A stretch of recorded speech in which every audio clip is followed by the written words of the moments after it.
Hi, I'm Jeanine Moss, and we are delighted to see that you see the opportunity in cannabis here today and have decided to join us for cannabis tourism in the 21st century. So prior to the COVID-19 lockdown, you probably saw all the cannabis tourism offerings that were coming out, the first cannabis cafe in the United States in Los Angeles, the spa, cannabis and wine pairings in Sonoma Valley, and Puff Puff Paint in Colorado, and things were booming. Now, since COVID, many of these have stopped, but a lot of them have kept up. And what we want to talk about today is what that means for you, what the opportunity is, and how you can take advantage of it. So this is proof of what we're going to talk to you about today. The study was done from March 3rd to 10th, 2020, so after COVID, and it's a survey of active overnight leisure travelers, and it shows us that 46% of active leisure travelers would travel 50 miles for a cannabis-related experience. That's almost half of the travelers. And that 38% are more interested in destinations where a cannabis experience, a recreational use, is legal. And that 29% are interested in cannabis-related experiences when they're on a vacation. So this is why there's an active group ready for you now. Now, I would like to introduce you to our fellow panelists, Amy Larson and Brian Applegarth. And I'm going to start by introducing myself just a little bit. I'm Jeanine Moss. I am the founder of Outfront Solutions and also a company you may know, Anna B, accessories for carrying cannabis. Now, Outfront Solutions, we do branding, positioning, messaging work. We also do go-to-market strategies and business development and international expansion, helping companies come into the US market, Europe, Asia, LATAM. And now I'm going to introduce you to Amy.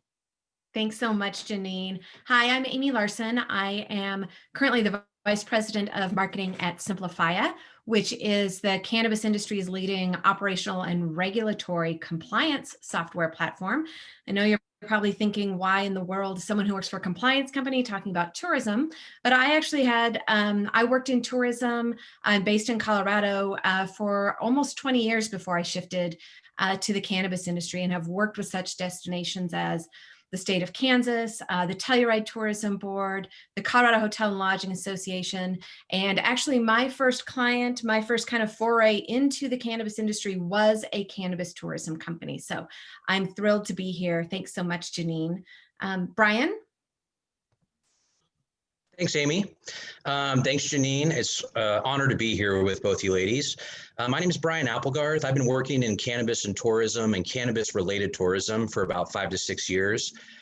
In 2017, I founded the California Cannabis Tourism Association, and our 3 pillars are education, networking, and advocacy, and we are the united voice of cannabis tourism in California. I also am a board member of the California Travel Association, as well as chairman of the Cannabis Tourism Committee under the Cal Travel Association umbrella. Most recently, I've partnered with MMGY Global and MMGY Travel Intelligence, which is the world's largest integrated marketing company, very data-driven for the tourism, travel, and hospitality sector. And it's truly an honor to be here. I'm very excited about today's panel. And I realize I didn't tell you about my deep and abiding love for travel and tourism, like my fellow panelists. Once you get the travel bug, you have it forever. I was privileged to promote New York City tourism for a decade, helping bringing it back from when nobody wanted to go there, believe it or not, to 65 million travelers today. I also worked for the American Hotel and Motel Association, and I was in charge of the International Powwow meeting, which is the US travel organization's huge event that brings travel agents and tour operators from around the world to wholesale buy thousands of room nights and travel packages and create them. So that's some of my experience in tourism. And we're going to talk more about all of these things later. So we want to bring you up to speed on a couple of travel terms that we're going to be using today. So cannabis-related travel, we've already used that word. It really relates to the entire gambit, from products and services and experiences, hemp, cannabis, CBD, education, information, experiences, the whole ball of wax.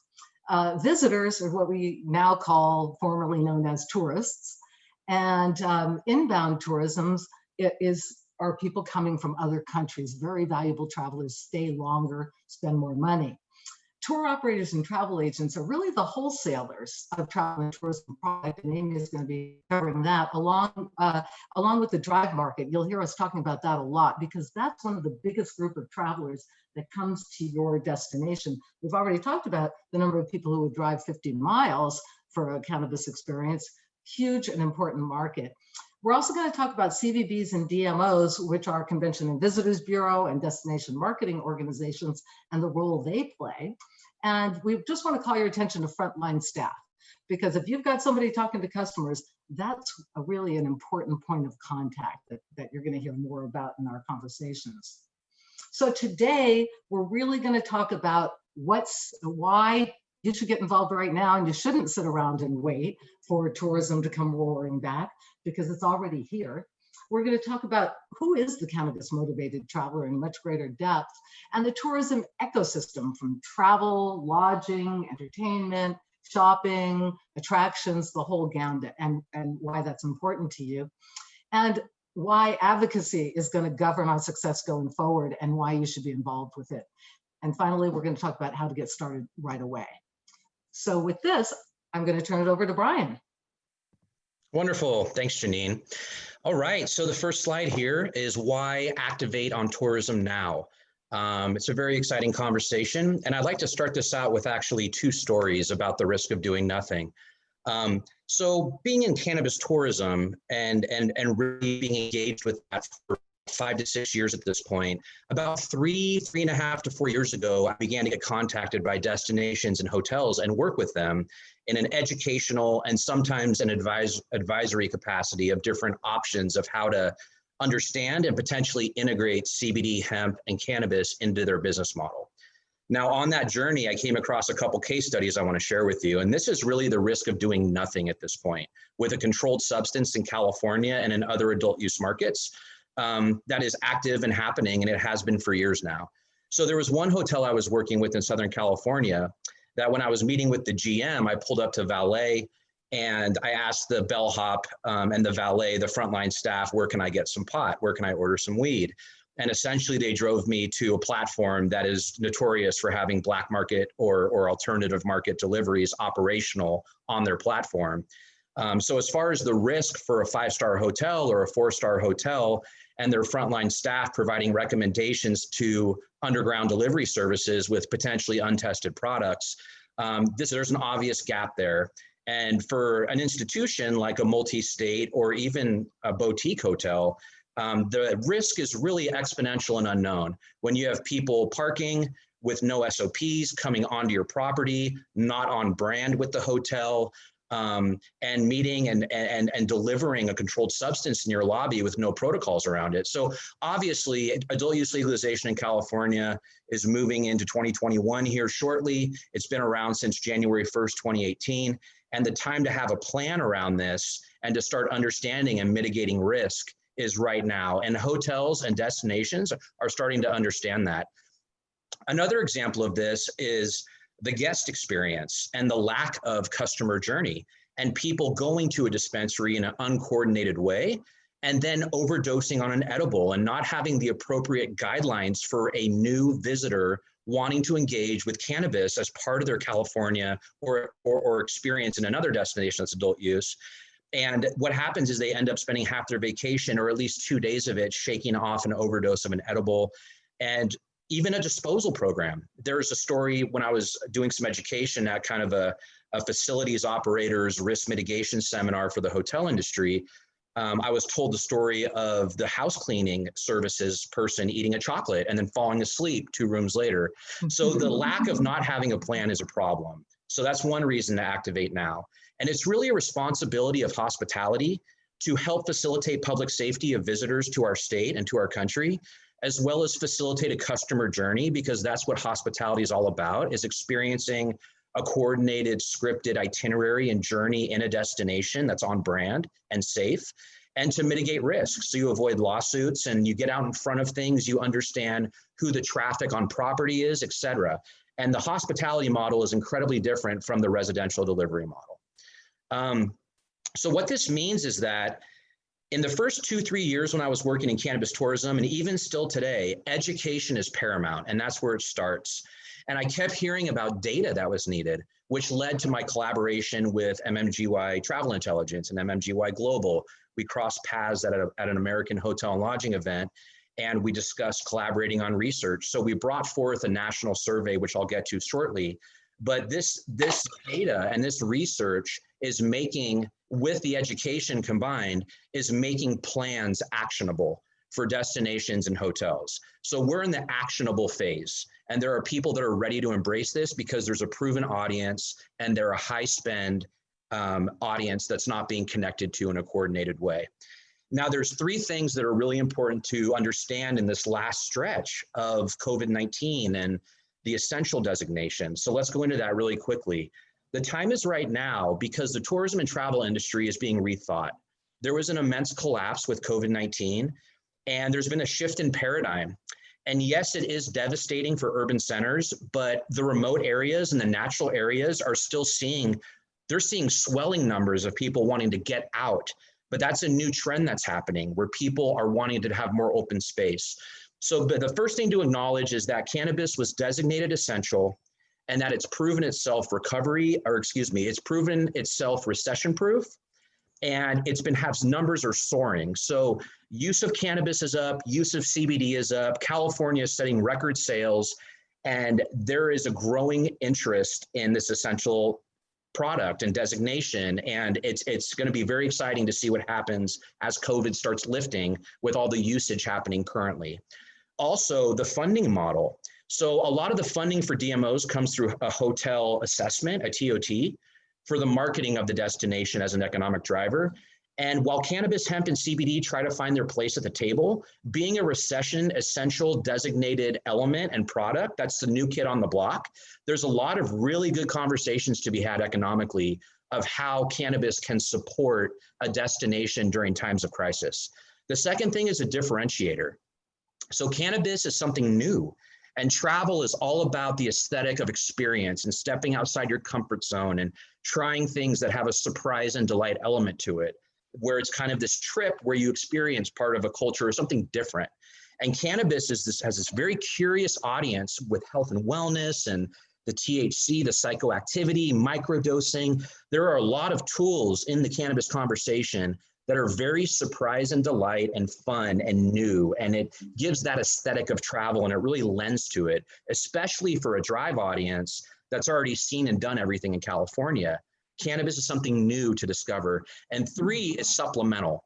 Cannabis, research shows that cannabis, the active motivated traveler, which we'll get to, is very active in market with spend, and that cannabis at its core is a tool for enhancement.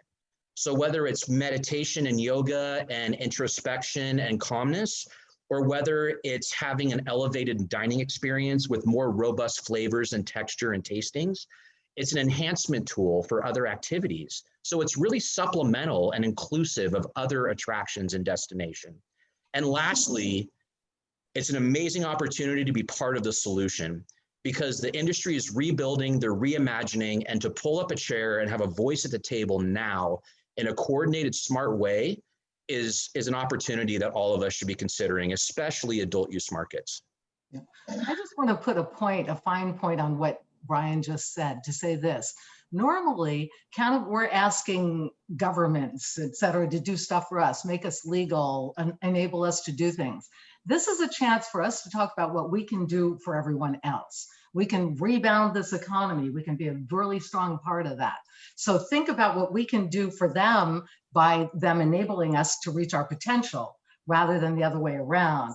And the other thing that I just wanted to make a mention of, because it brought up Brian for me, which is that if something goes wrong in a tourism on a trip, people blame everybody. So that's why it's really important that everybody work together on this experience that you're going to hear a lot more about. Okay, here we go. Wonderful. So in 2019, I co-founded a consultancy agency called Enlightened Strategies with a destination marketing expert.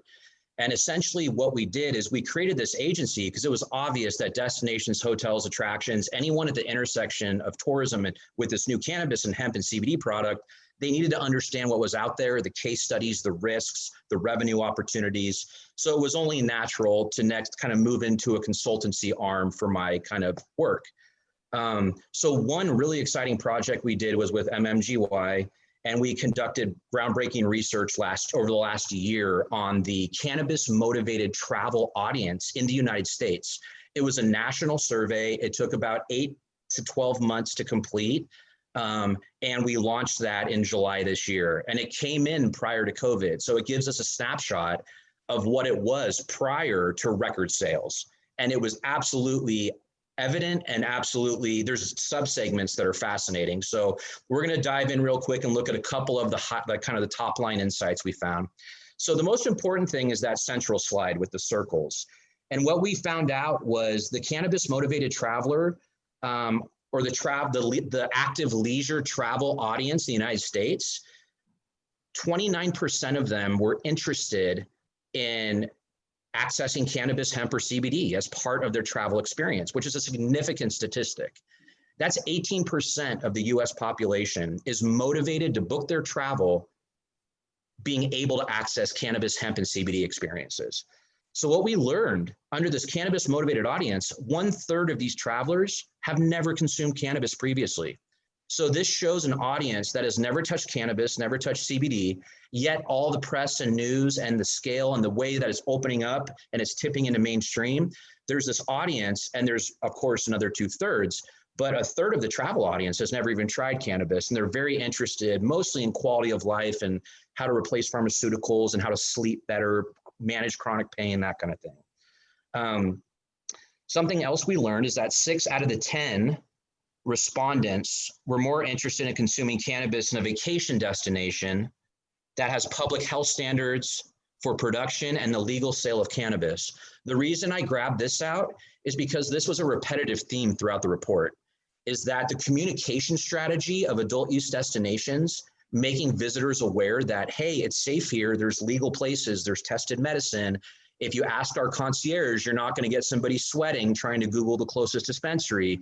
Nobody has had a coordinated plan well enough, and the visitors are waiting to understand which destinations have done this so they can book their travel, and also which hotels to stay in that have a plan where they don't feel ostracized. And then the third insight I grabbed is on the consumption tip, which is what I expected, but it's nice to have the data proof, right, on a national survey. And basically what we discovered was out of 10 different methods of ingestion, for this cannabis motivated travel audience in the national lens of the United States, smoking and inhaling were the bottom 2.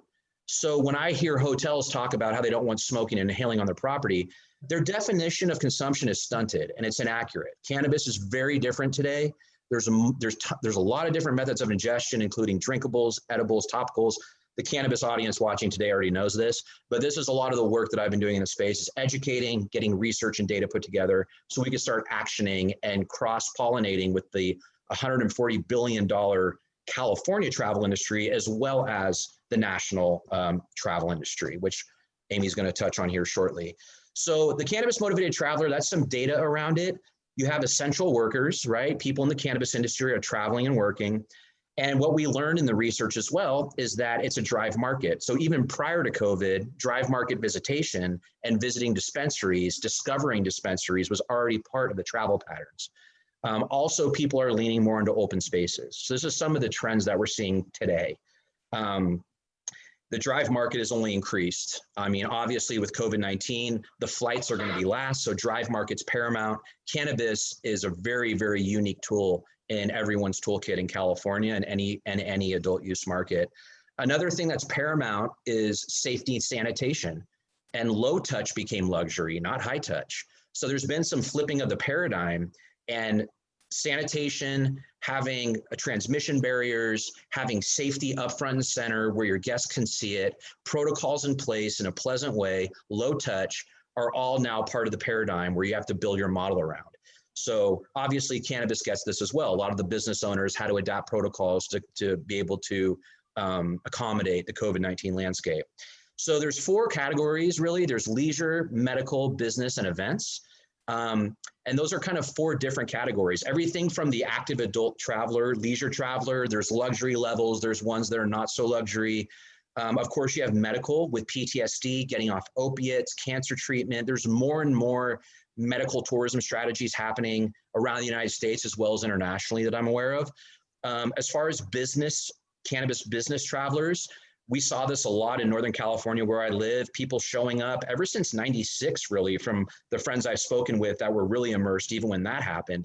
People really came out here once it was medically legal to start understanding what is the innovation, what are the genetics, and start making sense of it so they could go back to their hometown and have a competitive advantage and understand how to penetrate the market there in the right capacity while having partnerships from a legacy growing and product making region like Northern California.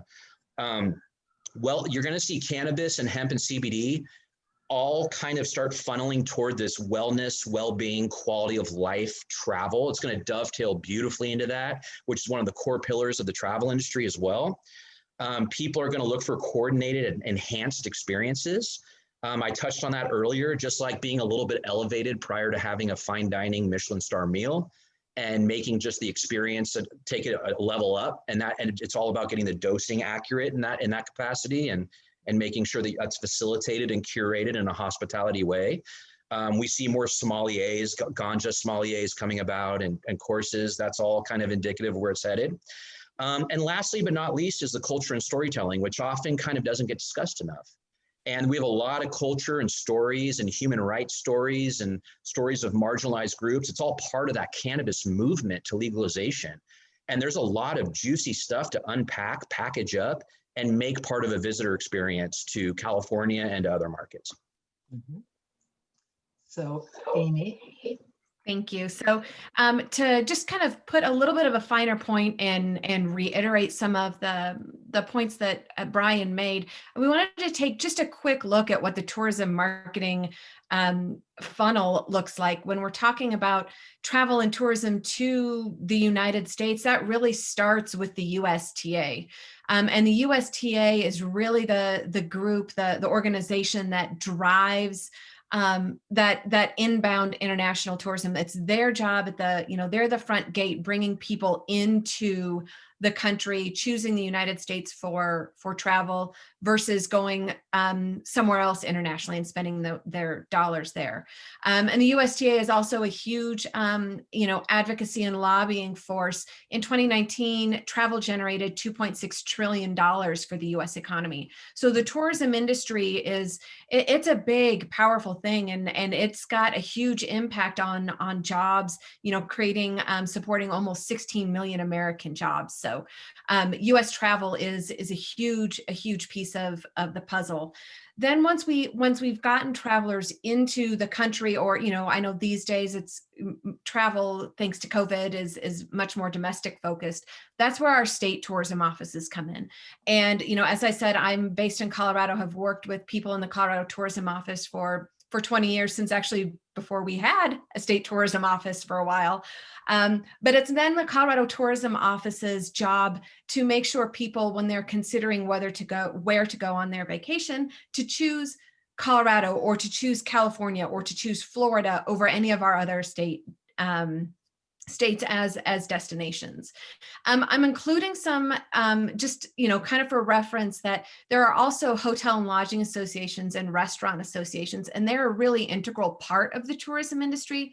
They are typically less consumer, visitor, traveler focused, but their job is very much advocacy focused and making sure that employees are getting fair wages, and they're the ones that are fighting for hotels and restaurants to be reopened and putting together smart opening strategies and smart operating strategies, especially in COVID at this point. And those typically operate on a statewide basis or kind of or sometimes a metro area basis. And then I'm including Visit Denver as the Colorado focus, or the Colorado DMO CVB representation here. And really, once someone has decided to come to the United States, or if it's a domestic traveler and we know we're going to go to Colorado, then it's Visit Denver's job to both attract convention and leisure travelers to Denver versus, potentially going to Vail or Colorado Springs or Fort Collins. I think what we're going to see when, as we're, working through COVID, and, I've continued to work with some of my contacts in the tourism industry. And as Brian mentioned, that drive market is going to continue to grow, both coming out of COVID and even once restrictions start to lift. That's going to be the direction that people are going to continue to travel.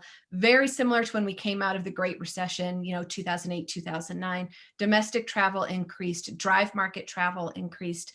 And what makes that a really great opportunity for cannabis tourism is that it offers people that, nobody has to worry about trying to fly home with any product that they might buy, but it gives people a much easier access, a little bit more willingness to try and to experiment. And we do know that people who are cannabis motivated travelers are also very active travelers. And there are a lot of things that they want to experience. Cannabis is going to be just part of their destination experience overall. Jeanine, can we switch to the next slide? But before we do, will you mention our hero, Wanda James? Oh, I did. So I was going to reference this. Having worked in Colorado in the tourism industry for so long, Colorado's adult use market opened in 2014. And there was a time Colorado and the Colorado Tourism Office wanted nothing to do with cannabis, wanted nothing to do with promoting cannabis, even that you could get it here. We don't want people to think that, you just come here to get high. And, there were many of us that were like, well, if that's all people are going to think after 20 years of promoting the state, then we're not doing our job very correctly, right? You don't know what else there is to do in Colorado at this point. We failed. And obviously that was not true. There was a little bit of fear there. And that's a fear a lot of destinations actually are still dealing with. Right. But I have to tell you, it just warmed my heart. And I was ecstatic when I saw about a year ago that the Colorado Tourism Office actually took the step of naming Wanda James to their board of directors. And if you're one of the few people who doesn't know who Wanda James is, she is absolutely a pioneer in the cannabis industry, the first Black female dispensary owner in Denver, if not in the United States. And the fact that the tourism office here has broadened and accepted, their view of cannabis as a essential economic stimulator is huge. And I think it's going to shift the way that we move things going forward. So thank you for reminding me of that, Jeanine. Thank you. It's a huge thing for us. Yeah. So just I'll run through this quick. We've kind of talked about a lot of it, but I love this quote that just actually came out from the Green Dragon CEO in a Business Insider quote, or a Business Insider article. And it's the fact that places like Colorado, and I think it can be, extended to California as well, but we'll always have cannabis tourism because they are already tourism destinations. People are already going there. And if you are in the cannabis industry, which, we know you are, you're listening to this presentation and just don't know, what the tourism industry looks like, they go hand in hand with the cannabis industry. It's a very collaborative, very cooperative industry. The tourism ecosystem is made up of every single touch point that a visitor has when they come to your destination. Everything from, once you get on that plane, to the Uber ride, to how your hotel front staff acts, to the restaurants that they're going to eat at. And oh my gosh, they're going to want to go shopping. So, know how big a part your local shopping centers will play in that tourism ecosystem. But the most important thing to understand and to know at this point of the game, if you're looking to be part of the cannabis tourism story, is to know how you fit into your destination. if you're in Telluride is going to be selling skiing and small town charm and music festivals. And if you are, if you're in downtown Denver, you're going to be selling concerts at Red Rocks and performance, theater performances at the Performing Arts Complex and those types of urban destinations. Urban experiences. One of the clients that I had the great fortune of working with when I worked at a marketing agency here in Denver was called Seed & Smith. And they are located very conveniently to Denver, the Denver International Airport. And as they were building out their business strategy, as they were actually building their facility, they built it with tourists in mind and how they could be part of that tourism experience for visitors when they come into Denver, into Aurora. And so if you have that opportunity, look at what your facility is, what your operation is, and how you can fit into the tourism offering that your local CVB, that your local DMO might be promoting. And the last thing that I'll touch on is that there's almost nothing that DMOs and CVBs like more to be able to sell, whether it's wholesale or to consumers, than packages.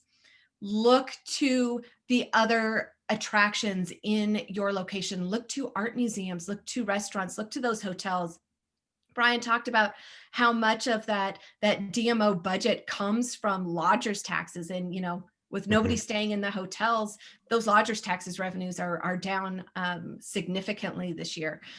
But look to how you can be part of a bigger ticket experience, and that co-marketing, that co-promotion is just going to dramatically expand your marketing dollars. And yes, we know we're battling to be able to advertise outside of state lines and that kind of stuff, but and those regulations are going to be a pain for a while. But once someone is in destination, for someone at a visitor center, for someone at a CVB to be able to talk to their guests about packages and where they can send them, and it's a trusted experience, that's where you and your expertise is going to come into this, into the entire tourism marketing effort. Yeah. Can I just add one more thing, Amy? I just want to kind of impress that the tourism marketing platform and opportunity is significant. And it is identifying your place in the ecosystem. It's also baking in your strategy, your cannabis tourism strategy, into your business model. Look at what Coors did in Golden, Colorado. Yep. Look at what Lagunitas did in Santa Rosa. They put through 30,000 people a year on walking tours that are very festive, very culturally accurate to their brand. And they create ambassadors that go out and advocate for Lagunitas because of that one experience. So they look at it as a marketing platform for their brand. And there should be more of this in cannabis, in my opinion. Absolutely. Yeah. And I agree with you 100%. Along the way. Yeah. Well, apropos of that and the business model application, so Annaby is an accessories company for carrying cannabis, and we found out that the majority of our customers love travel. So we created a series of guides called the Blunt Guides, because our products are meant for you to transport the stuff and carry it around with you, which you're doing when you're traveling. Yep. So we created the Blunt Guides, and we said, well, what does a woman care about when she goes to a destination? Where can she be safe? Where can she safely consume? How does she do it? So that we met all of those needs, and it got us a huge amount of traffic and interest and publicity. So there's lots you can do with that. Okay, here we go. So take it away, Brian. Okay, so the importance of tourism advocacy. I'm very passionate about this, and tourism advocacy has understandably kind of been a little bit in a silo in the beginning here, because cannabis is messy and there's a lot about the supply chain. There's a lot of attention there, understandably so. But we're at an inflection point where I would love to see more coordinated advocacy on the cannabis industry side. I'd like to see that grow in the next 2 to 3 years. So let's dive in here of why it's important. The first one is it's public health and it's safety and it's visitors to our state that are a different profile than residents. And that deserves attention to be thought out so people can safely visit and engage with a legal cannabis substance in the state of California, because people are expecting it. So we got to meet them halfway and develop protocols and systems around that for public safety. And that ties back into policy and advocacy. You want to make it accessible, which basically means that it's relatable And cannabis, you have the accessibility part, which is actually making it policy and license wise accessible. And I'll get to that at the bottom of the slide. And then you have the relatability factor, everything from people who just want to be educated to people who just want to try a CBD topical massage to people who want to use in a lounge and have a blast or go on a hike once they're elevated. There's all different kinds of subsegments, but it needs to be relatable and that needs to fit in with the destination. And we have to offer those to visitors to the state. And this all ties back into advocacy at the Capitol, with the government. It also ties into advocating with each other in this industry and collaborating and advocating with the tourism industry to educate them. There's a cross-pollination that's needed between government, policy, legislation, the cannabis industry, and the tourism industry. So a big win happened recently, a huge win, and that is the origin designations and appellations of California. So just recently, Governor Gavin Newsom signed into law SB 67, Senate Bill 67, which essentially outlines the origin designations, and there's 3 of them. So you have the county of origin, the city of origin, and then the appellation of origin. And the appellation of origin I want to speak to because it's different than the other 2. It's very much based in terroir and microclimate and craft and culture, and it has this special element to it called causal link, where you have to make a causal link to the land, to the terroir, to the essence of the flower or the plant grown in that appellation under that microclimate. And then you have the origin, the city of origin designation and the county of origin designation, which are more geographic in nature. A very important part of this is that's a huge win for cannabis tourism because now we have an appellations platform and a city and county of origin platform to be able to further market products that are from there. It provides protection for those who cultivate under those kind of designations. And most importantly for tourism, I feel you can really storytell from these platforms about the sense of place, the location, the craft, the legacy, the spa, the indoor cultivation center, what urban center is going to be known for some of the best indoor flower. There's all kinds of opportunities with these designations and appellations. And I really look at this as a huge win for the advancement of cannabis-related tourism. Another piece of infrastructure I wanted to touch on is the Cannabis Trail, which the logo's in here. This is another piece of infrastructure being built in California, and it's a legacy cultural trail that's going to live as a 3rd pillar next to the Marin Cheese Trail and the Napa Wine Road. And now we're going to have the Northern California Cannabis Trail.